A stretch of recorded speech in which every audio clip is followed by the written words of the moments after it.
Bismillahirrahmanirrahim. Assalamualaikum warahmatullahi wabarakatuh. Perkenalkan, nama saya Nurlani Rahmawati, NIM 21220. Baiklah, saya akan menjawab pertanyaan ujian akhir semester Bahasa Indonesia. 1.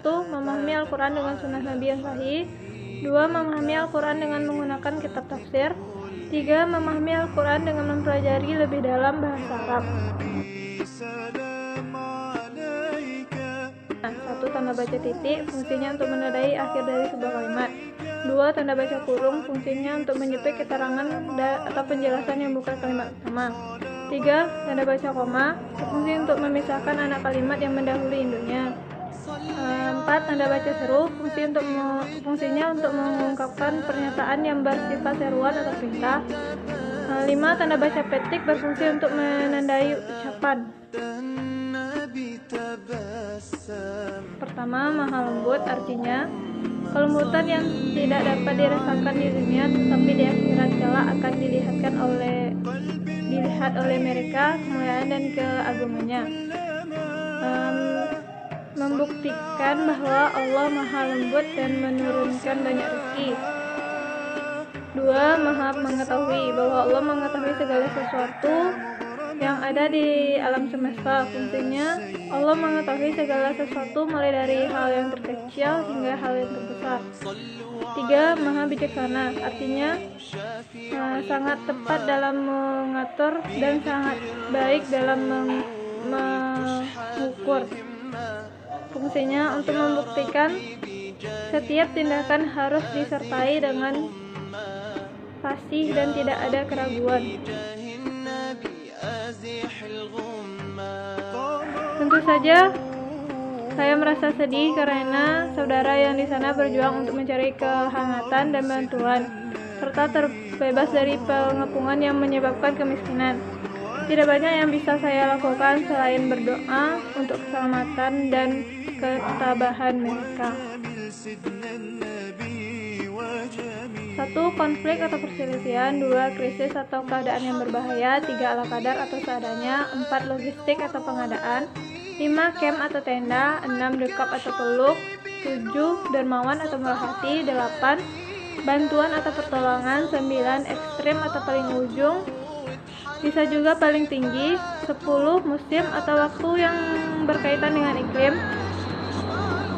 11. Pandemi atau wabah. 12. Penghangat atau alat untuk menghangatkan. 14. Sedekah atau pemberian sesuatu sesuai kemampuan. 14. Ganas atau galak dan suka menyerang. 15. Pengungsian atau tempat untuk menghindari dari bahaya.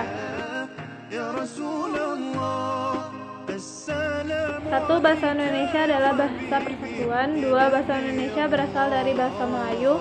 3. Bahasa Indonesia adalah bahasa yang sangat kaya. 4. Bahasa Indonesia akan menjadi bahasa ASEAN. 5. Bahasa Indonesia yang dipelajari oleh banyak negara. Yang saya lakukan untuk memelihara rasa bangga yaitu dengan menggunakan bahasa Indonesia dalam berkomunikasi dan belajar. 1.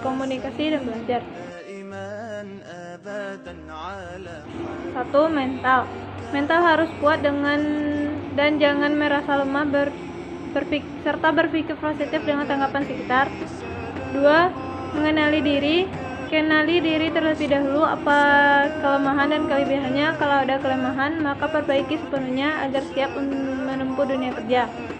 3. Mengasah kemampuan dapat membuat kita semakin percaya diri di lingkungan kerja. 4.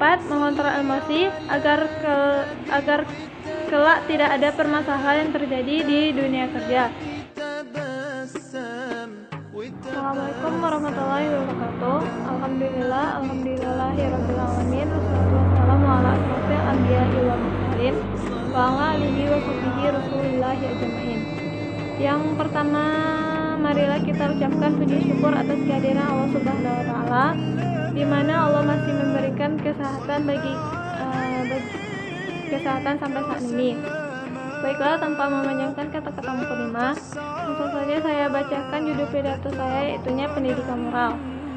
Suatu bangsa akan lemah ketika masyarakatnya tidak bisa menunjukkan moral dalam kehidupan sehari-hari.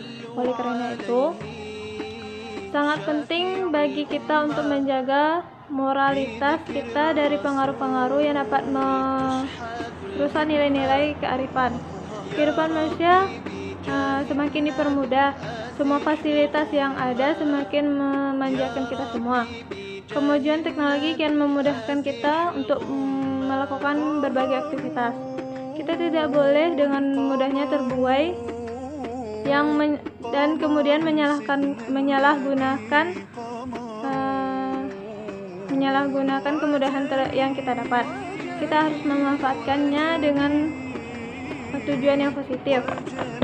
Merupakan tanggung jawab besar bagi orang tua untuk senantiasa memberikan nasihat yang mendidik kepada anak sebagai pondasi untuk membentengi dari sesuatu yang dapat merusak kemoralitasan yang berujung kepada perilaku yang tidak baik. Sahabat sekalian, betapa pentingnya arti sebuah moral. Bangsa Indonesia tidak akan mampu menopang kokohnya pilar kebinekaan ketika ada adat ketimuran yang santun dan ramah sudah hilang di kehidupan sehari-hari. Maka sebab itu, marilah kita untuk tetap menjunjung tinggi nilai moral, etika masyarakat, gotong royong, tenggang rasa, dan menghargai pendapat. Demikian yang dapat saya sampaikan. Kalau ada salah, saya mohon maaf. Wassalamualaikum warahmatullahi wabarakatuh.